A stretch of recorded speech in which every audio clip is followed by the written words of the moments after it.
Hello student, welcome to our YouTube channel जिज्ञासा divine. Students, आइए relation और function का सेकेंड लेक्चर स्टार्ट करते हैं।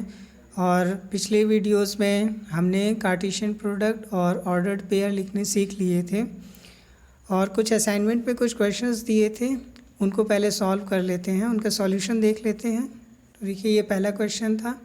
इसमें हमें ए सेट ए और सेट बी गिवन था और हमें A cross B cross B cross A और सेट ए का ट्रिपल कार्टेशियन प्रोडक्ट हमें करना था। तो देखिए, मैच कर लीजिए, आप लोगों ने सॉल्यूशन अगर कर लिए हो तो ए क्रॉस बी ये हमारा सॉल्यूशन हुआ, B cross A B cross B.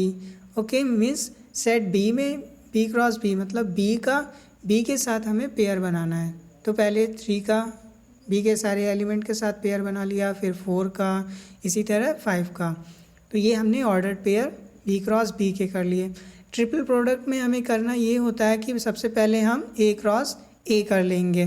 तो हमने ए क्रॉस ए कर लिया, मीन्स ए का ए के साथ पेयर बना लिया। तो 1 का 1 और 2 के साथ पेयर बना लिया, फिर 2 का 1 और 2 के साथ पेयर बना लिया। अब ए क्रॉस ए, अब ये हमारा एक सेट प्रिपेयर हो गया। ओके, यहाँ पर ये 4 एलिमेंट्स हैं। अब इन 4 एलिमेंट्स का फिर से 1, 2 के साथ पेयर बनाएंगे। तो 1, 1 का 1 और 2 के साथ पेयर बना लिया, फिर 1, 2 का 1 और 2 के साथ पेयर बनाया, उसके बाद 2 और 1 का 1 और 2 के साथ पेयर बनाया और 2, 2 का 1 और 2 के साथ पेयर बनाया। तो इस तरह से हम किसी भी सेट का ट्रिपल प्रोडक्ट निकाल लेते हैं। ये देखिए, हमने फिगर भी आपको बनाकर दिखाया है, 1, 1 का 1, 2 के साथ, इसी तरह सबका 1 और 2 के साथ हमने पेयर बना लिया। तो ये आपका ए क्रॉस ए हो जाता है। नेक्स्ट क्वेश्चन देखिए, इसमें सिंपली आपको जी क्रॉस एच और एच क्रॉस जी कैलकुलेट करना था। सो इस तरह से आप इसके ऑर्डर्ड पेयर लिख सकते हैं।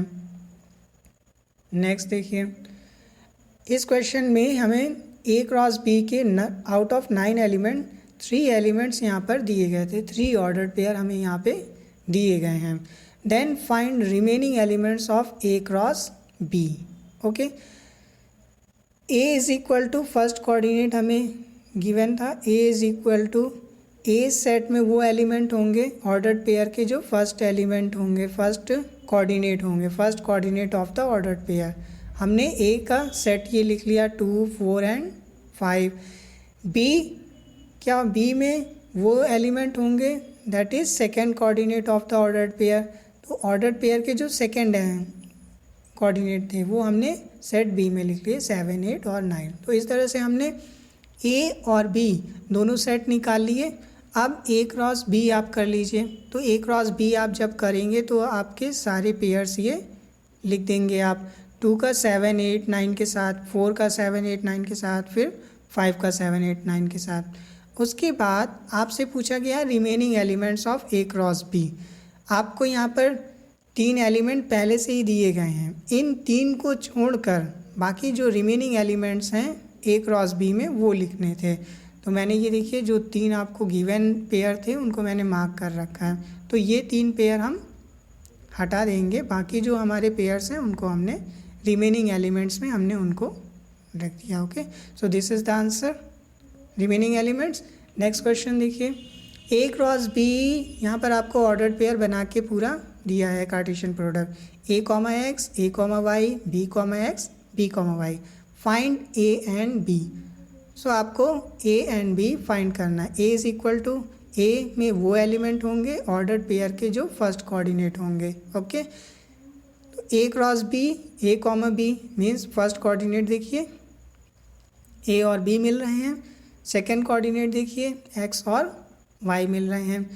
तो ये हमारे बी के सेकंड कोऑर्डिनेट, जो बी सेट के एलिमेंट होंगे वो ऑर्डर्ड पेयर के सेकंड कोऑर्डिनेट होंगे, that is your X and Y.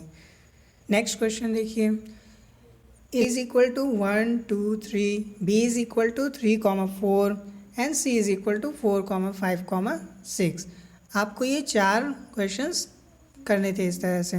पहला करना है ए क्रॉस बी इंटरसेक्शन सी। इसे करने के लिए आप क्या करेंगे, पहले बी इंटरसेक्शन सी कैलकुलेट कर लीजिए, मीन्स बी और सी सेट में जो कॉमन एलिमेंट है उन्हें लिख लीजिए। तो आपका ये 4 एलिमेंट दोनों में आ रहा है, सो आपने बी इंटरसेक्शन सी कैलकुलेट कर लिया। उसके बाद ए क्रॉस बी इंटरसेक्शन सी करना है, मीन्स अब ए के एलिमेंट के साथ इसका पेयर बनाना है। तो 1 का 4 के साथ हो गया, 2 का 4 के साथ बना लिया और 3 का 4। तो इस तरह से आपका A cross B intersection C आ जाता है ये। उसके बाद आप सेकेंड देखिए, A cross B intersection A cross C. इसके लिए आप पहले ए क्रॉस बी कर लीजिए, कर लिया आपने, फिर ए क्रॉस सी कर लीजिए और फिर दोनों ही पेयर्स का, दोनों ही सेट का आप इंटरसेक्शन कर लीजिए। तो दोनों सेट में आपको 1,4, 2,4 और 3,4 ऐसे कॉमन मिल जाता है। उसके बाद ए क्रॉस बी यूनियन सी करने के लिए आप क्या करेंगे, पहले बी यूनियन सी कैलकुलेट कर लीजिए, मीन्स बी और सी के एलिमेंट्स को एक साथ लिख लीजिए। फिर उसके बाद आप इसका ए के साथ पेयर बनाइए, मीन्स ए क्रॉस बी यूनियन सी कीजिए। तो आपने 1 का 3, 4, 5 के साथ पेयर बना लिया, 2 का 3, 4, 5, 6 पेयर बना लिया और फिर 3 का 3, 4, 5, 6 के साथ पेयर बना लिया। तो इस तरह से आपका A cross B union C आ जाता है। नेक्स्ट फोर्थ करने के लिए आप क्या करेंगे, पहले ए क्रॉस बी कैलकुलेट कर लीजिए, फिर ए क्रॉस सी आप ऊपर कर चुके हैं। अब क्या करना है, इन दोनों सेट का हमें यूनियन कैलकुलेट कर लेना है। तो आप इनका, इन दोनों का यूनियन मीन्स इन दोनों सेट के आपको सारे पेयर्स लिख देने हैं और जो रिपीट हो रहे हैं जैसे ये 1,4, 1,4 उनको सिर्फ आप एक ही बार लिखेंगे। किसी भी सेट में एलिमेंट को हमें रिपीट नहीं होने देना है। अंडरस्टैंड। तो नेक्स्ट आते हैं हम अपने टॉपिक पे। आज के टॉपिक जो इम्पॉर्टेंट टॉपिक है, relation. So what is relation, आइए समझते हैं relation. A relation R from a set A to a set B is a subset of the Cartesian product A cross B. Okay, हमारे पास दो set हैं ए और B और उनका जो कार्टेशियन प्रोडक्ट का सबसेट जो हम बनाएंगे वही हमारा रिलेशन होगा। जितने सबसेट बनेंगे ए क्रॉस बी कार्टेशियन प्रोडक्ट्स के, वो सारे हमारे रिलेशन होंगे। हम एक एग्जांपल लेते हैं। हमारे पास सेट ए है 1, 2, 3, 4 और सेट बी है -2, -1, 0, 1, 2। ओके, अब जब हमें यहाँ पर कार्टेशियन प्रोडक्ट करना होगा तो यहाँ पर 4 एलिमेंट हैं और यहाँ पर 5 एलिमेंट हैं। हम 1 का इन पाँचों के साथ पेयर बनाएंगे। ओके, 1 का इन पाँचों के साथ पेयर बनाएंगे, फिर 2 का इन पाँचों के साथ पेयर बनाएंगे, 3 का इन पाँचों के साथ पेयर बनाएंगे, 4 को इन पाँचों के साथ पेयर बनाएंगे 4 का। ओके, तो इस तरह से आपके total 20 ordered pair A cross B में बन जाएंगे। The Cartesian product of A and B has 20 ordered pair. आप उन्हें किस तरह से लिखेंगे, इस तरह से A cross B is equal to 1, -1 इस तरह से आप लिखेंगे और एट लास्ट 4, -1, 4, -2, 4, 0, 4, 1, 4, 2 इस तरह से आपने 20 ordered pair A cross B में कर लिए। रिलेशन तब आता है कार्टेशियन प्रोडक्ट में जब हम दोनों सेट के एलिमेंट्स के बीच में एक कंडीशन रख देते हैं। हमने एक कंडीशन रख दी कि जो सेट ए में एलिमेंट हैं वो सेट बी के एलिमेंट के स्क्वायर हैं। अब हमें केवल सेट ए के वही एलिमेंट लेने हैं जिनमें जो सेट बी के एलिमेंट के स्क्वायर मिलेंगे। जैसे -1 का स्क्वायर करेंगे तो आपका 1 मिलेगा, -2 का स्क्वायर करेंगे आपको 4 मिलेगा, 1 का स्क्वायर करेंगे आपको 1 मिलेगा, 2 का स्क्वायर करेंगे आपको 4 मिलेगा। तो R is equal to A, B A. अब यहाँ पर हमने एक कंडीशन बता दी है। आप जो भी ऑर्डर्ड पेयर लिखोगे A, B वहाँ पर लिखेंगे A is the square of B। समझ रहे ना, जो फर्स्ट कोऑर्डिनेट है वो सेकंड कोऑर्डिनेट का स्क्वायर है। अब हमें केवल वही ऑर्डर्ड पेयर लिखने हैं जिसमें फर्स्ट कोऑर्डिनेट सेकंड कोऑर्डिनेट का स्क्वायर मिल जाए। Means A belongs to capital A। Okay, first coordinate first को बिलोंग करेगा और सेकंड कोऑर्डिनेट सेकंड को बिलोंग करेगा।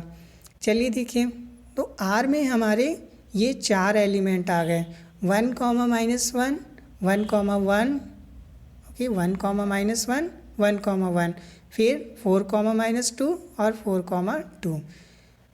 तो यहाँ पर जो पहला कोऑर्डिनेट है वो सेकंड का स्क्वायर है। देखिए, -1 का स्क्वायर करेंगे तो 1 आएगा, 1 का स्क्वायर करेंगे 1 आएगा, -2 का स्क्वायर करेंगे 4 आ जाएगा, 2 का स्क्वायर करेंगे 4 आएगा। समझ में आया। तो ये एक पर्टिकुलर जब हम ए क्रॉस बी के जो ऑर्डर्ड पेयर हैं इनको हम एक कंडीशन फॉर्म में लिखेंगे, तब जो हमारा ऑर्डर्ड पेयर बनता है वो हमारा रिलेशन होगा। नेक्स्ट देखते हैं, 3 टॉपिक आते हैं हमारे, डोमेन, कोडोमेन एंड रेंज। जो भी हम अब पहले डोमेन देखते हैं। डोमेन क्या होता है? The set of all first element of the ordered pair.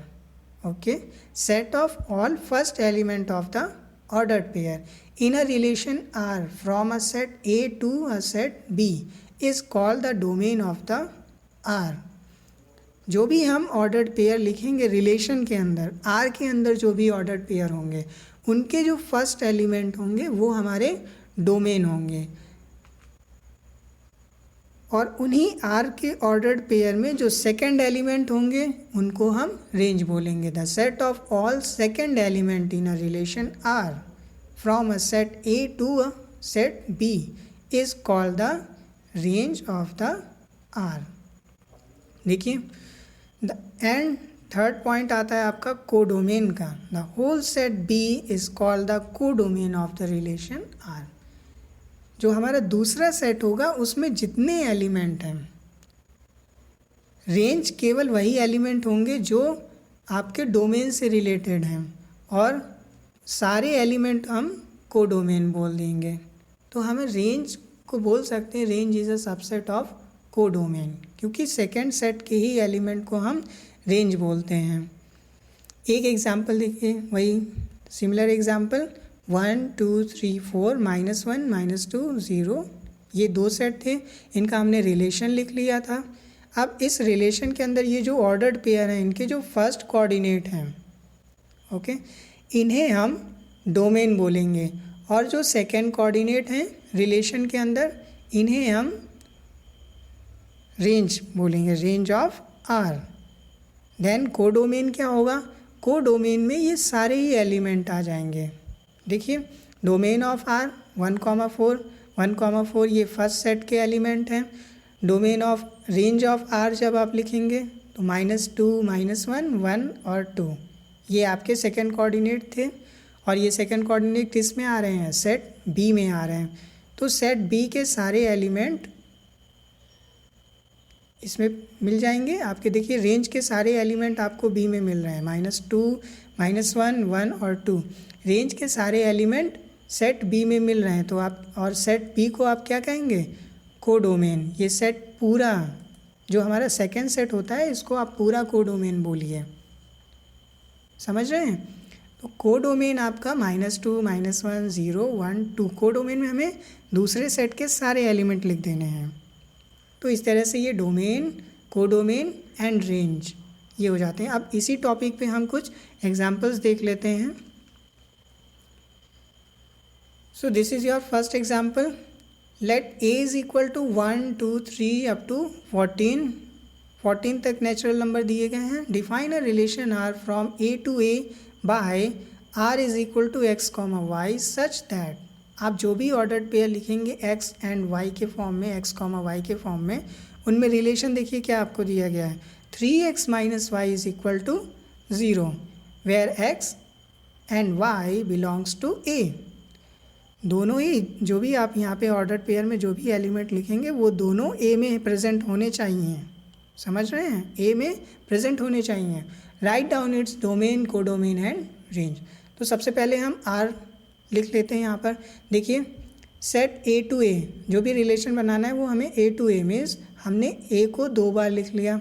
a में 1 to 14 नंबर्स लिखे हैं, और दूसरे a में भी 1 to 14, दोनों ही सेम हैं। चलिए, अब यहाँ पर x की वैल्यू हम बारी बारी से रखेंगे। x की वैल्यू पहले 1 रखेंगे। तो देखिए, पहले हम इक्वेशन को समझ लेते हैं। इक्वेशन क्या है? 3x - y is equal to 0। Then we can find out y is equal to 3x। Okay, y इस तरफ आ जाएगा तो y पॉजिटिव हो जाएगा, y is equal to 3x means अब यहाँ पर हम x की वैल्यू पुटअप करते जाएंगे और हमें x के करस्पॉन्डिंग y की वैल्यू मिलती रहेगी। तो सबसे पहले देखिए, अब हमने यहाँ पे r लिख रखा है। पहले आपने x 1 रखा तो 3 × 1 y इज इक्वल टू 3 आ गया। फिर आपने x 2 रखा, 3 × 2 = 6, सो वाई आपका 6 आ गया। फिर आपने x 3 रखा, वाई आपका 9 आ गया, 3 3 ज़ा 9। उसके बाद आपने x 4 रखा तो y इज़ इक्वल टू 12 आ गया, 4 3 ज़ा 12। अब जब आप x 5 रखेंगे तो 5 तो आपको सेट ए में मिल जाएगा, लेकिन y देखिए क्या आया, जब x आपने 5 रखा तो y 15 आया। आपको 15 इस सेट में मिलेगा क्या? नहीं मिलेगा। मीन्स यहाँ पे दिया गया है y belongs to A, y A में प्रेजेंट होना चाहिए, बट 15 यहाँ पर नहीं है, तो हम उस पेयर को नहीं लिखेंगे, दैट इज़ वो रिलेशन नहीं होगा। तो इस तरह से आपका ये रिलेशन हुआ। अब आप यहाँ पर डोमेन, कोडोमेन और रेंज लिख सकते हैं। डोमेन लिखने के लिए रिलेशन में जो भी ऑर्डर्ड पेयर हैं, इनके जो फर्स्ट कोऑर्डिनेट हैं ये हमारे डोमेन ऑफ आर हो जाएंगे, दैट इज़ 1 2 3 4।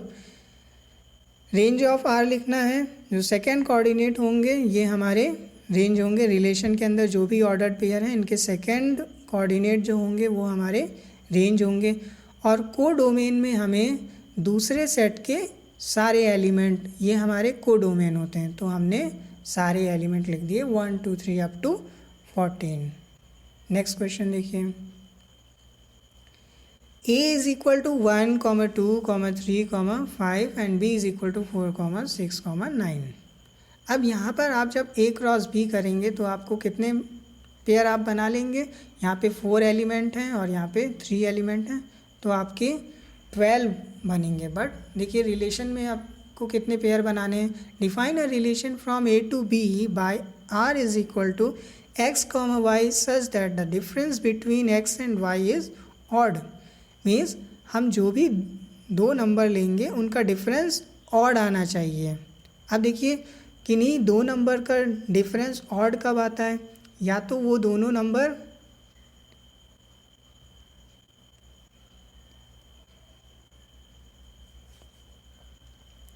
तो किन्हीं भी दो नंबर्स का डिफरेंस ऑड कब आता है?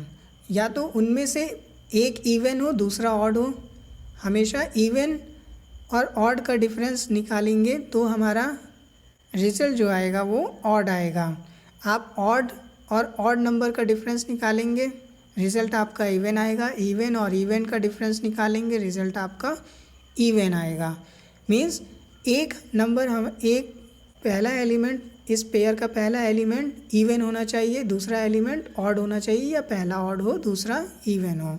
ओके, चलिए फिर देखते हैं। 1 का 4 के साथ पेयर बन जाएगा, 1 और 4 का डिफरेंस निकालेंगे ऑड आएगा। 1 और 6 का डिफरेंस निकालेंगे ऑड आ जाएगा। 3 और 4 का डिफरेंस, 3 और 6, 5 और 4 और 5 और 6। तो इस तरह से आपकी ये 7 ऑर्डर्ड पेयर बन गए जो कि आपके इस कंडीशन को फॉलो कर रहे हैं। इन सारे पेयर्स का आप डिफरेंस निकालेंगे 1 और 4, 1 6 2 9 3 4 3 6 5 4 5 6। इन सब का डिफरेंस, इन सारे पेयर्स में एलिमेंट जो हैं इनका डिफरेंस क्या आएगा? ऑड आएगा। तो ये आपने रोस्टर फॉर्म में लिख लिया। ये जो फॉर्म होता है आप कर्ली ब्रैकेट के अंदर देख रहे हैं सेंटेंस फॉर्म में, ये आपका सेट बिल्डर फॉर्म होता है, और आपने जो इस फॉर्म में ये लिखा हुआ है ये आपका रोस्टर फॉर्म होता है। चलिए नेक्स्ट क्वेश्चन देखते हैं। Let A is equal to, आपको ये सेट गिवन है। अब यहाँ पर रिलेशन ए टू ए आपको फाइंड आउट करना है। A comma B such that A comma B belongs to A. अब यहाँ पर दोनों ही कोऑर्डिनेट सेट ए को बिलोंग कर रहे हैं। एंड अब यहाँ पे ये भी बोला गया है, कंडीशन ये दी गई है, B is exactly divisible by A. Means second coordinate जो है वो फर्स्ट कोऑर्डिनेट से डिविजिबल होना चाहिए। तो आप आर कैसे बनाएंगे? देखिए 1, 1 second coordinate means b is divisible by a. So 1 is divisible by 1, 2 is divisible by 1, 3 is divisible by 1, 4 is divisible by 1, 6 is divisible by 1। Okay, 1 को हम किसी भी नंबर में डिवाइड कर सकते हैं, means every number is divisible by 1। उसके बाद आप 2 को चूज़ करिए। a इज़ इक्वल टू 2 लिया, b is equal to 2, so 2 is divisible by 2, then 2, 4, 2, तो इस तरह से आपने ये r लिख लिए। अब यहाँ पर आप डोमेन बता पाएंगे और रेंज भी बता पाएंगे। डोमेन जो भी आपको ये ऑर्डर्ड पेयर के फर्स्ट एलिमेंट दिख रहे हैं ये सब डोमेन है, जैसे 1 then 2 3 4 and 6।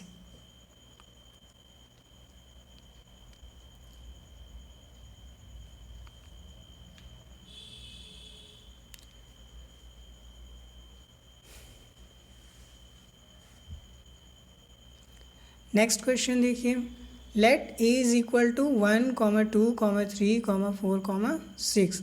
Let R be the relation on A defined by, ठीक है, ये आपको रिलेशन डिफाइन किया गया है A comma B such that A comma B both belongs to A and B is exactly divisible by A. जो आपका second coordinate है that is your divisible by first coordinate. आपको ऐसे पेयर बनाने हैं। तो देखिए आप आर कैसे लिखेंगे, अरे यार,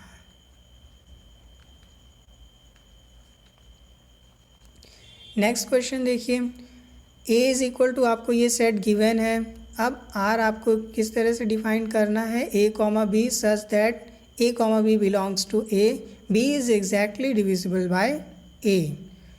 मीन्स आप जो भी यहाँ पर पेयर बनाएंगे उसका second coordinate is divisible by first coordinate. आप जो भी पेयर बनाएंगे उसका सेकेंड कोऑर्डिनेट फर्स्ट कोऑर्डिनेट से डिविजिबल होना चाहिए। तो आप आर कैसे लिखेंगे, देखिए आप आर इस तरह से लिख लेंगे। यहाँ पे वो सारे पेयर हैं जिनका फर्स्ट एलिमेंट सेकंड को डिवाइड करेगा, means second coordinate is divisible by first. अब यहाँ पर सारे नंबर 1 से डिविजिबल हो जाएंगे, तो हमने 1 के साथ सबका पेयर बना लिया। फिर 2 का 1 के साथ पेयर बना लिया। अब 2 से डिविजिबल होगा, ओके। देन 4 भी 2 से डिविजिबल हो जाएगा, 6 भी 2 से डिविजिबल हो जाएगा। उसके बाद बी हमने 3 लिया, 3 से डिविजिबल होगा, और फिर 6 3 से डिविजिबल होगा। फिर हमने 4 लिया, 4 से डिविजिबल होगा, और 6 से डिविजिबल होगा। तो इस तरह से हमने ये पूरा आर का सेट लिख लिया। अब आप डोमेन और रेंज कैलकुलेट कर पाएंगे। डोमेन और जो भी आर में ऑर्डर्ड पेयर हैं इनके फर्स्ट एलिमेंट डोमेन होंगे, तो आपको यहाँ पर 1 मिलेगा, 2 और 3, 4 और 6। तो इस तरह से आप डोमेन ऑफ आर लिख पाएंगे 1 2 3 4 एंड 6। रेंज में ऑर्डर्ड पेयर के आप सेकेंड एलिमेंट देखिए, ऑर्डर्ड पेयर के ये आपके रेंज हो जाएंगे 1, 2, 3, 4, 6। तो इस तरह से आपके ये आर रोस्टर फॉर्म में लिख लिया, डोमेन और रेंज भी आपने कैलकुलेट कर लिया। नेक्स्ट क्वेश्चन देखिए, write the relation R is equal to x, x cube such that x is a prime number less than 10। तो प्राइम नंबर लेस देन 10 कितने होंगे, 2, 3, 5 एंड 7। 1 को प्राइम नंबर कंसिडर नहीं करते हैं, क्योंकि प्राइम नंबर की जो डेफिनेशन होती है वो ये होती है कि या तो वो 1 से डिविजिबल हो या फिर वो itself number divisible by itself. But आपका जो 1 है वो केवल 1 से ही डिविजिबल होगा और किसी से डिविजिबल नहीं होगा। मीन्स प्राइम नंबर के हमें 2 फैक्टर मिल जाएंगे, एक तो 1 होगा, दूसरा वो नंबर खुद होगा। लेकिन 1 में 2 फैक्टर नहीं मिलेंगे, 1 का केवल 1 ही, वो 1 केवल खुद से ही डिविजिबल होगा, इसलिए उसे हम प्राइम नंबर नहीं लेते हैं। प्राइम नंबर केवल वही होंगे जो या तो 1 से डिविजिबल हो या फिर नंबर डिविजिबल बाय इटसेल्फ। सो इस तरह से हमने 10 से छोटे नंबर प्राइम नंबर 2, 3, 5 और 7 लिए। x हमें मिल गए। अब x, x क्यूब का हमें पेयर बनाना है। मीन्स जो भी हम x लेंगे सेकंड कोऑर्डिनेट क्या होगा, जस्ट उसका क्यूब होगा। तो पहले हमने x2 लिया, उसका क्यूब किया 8, 3 लिया क्यूब 27, 5 लिया क्यूब 125, 7 लिया क्यूब 343। नेक्स्ट क्वेश्चन देखिए, let a is equal to x y z, b is equal to 1, 2। तो यहाँ पर आपसे पूछा गया find the number of relation from a to b। So what is relation? Relation is a subset of a cross b। Number of relation पूछे गए हैं, means आप पहले a क्रॉस b कैलकुलेट कीजिए, फिर a क्रॉस b के आप subset बनाइए और जितने सबसेट बनेंगे वही होंगे नंबर ऑफ रिलेशन। रिलेशन को हम बोलते हैं relation is the subset of A cross b, means आप ए क्रॉस बी के जितने सबसेट बनाओगे उतने रिलेशन होंगे। तो सबसे पहले हम ए क्रॉस बी कैलकुलेट कर लेते हैं। हमें सेट ए गिवन है, सेट बी गिवन है, हमने यहाँ पे ए क्रॉस बी कैलकुलेट कर लिया। एक्स का 1 और 2 के साथ पेयर, वाई का 1 और 2 के साथ पेयर, जेड का 1 और 2 के साथ पेयर।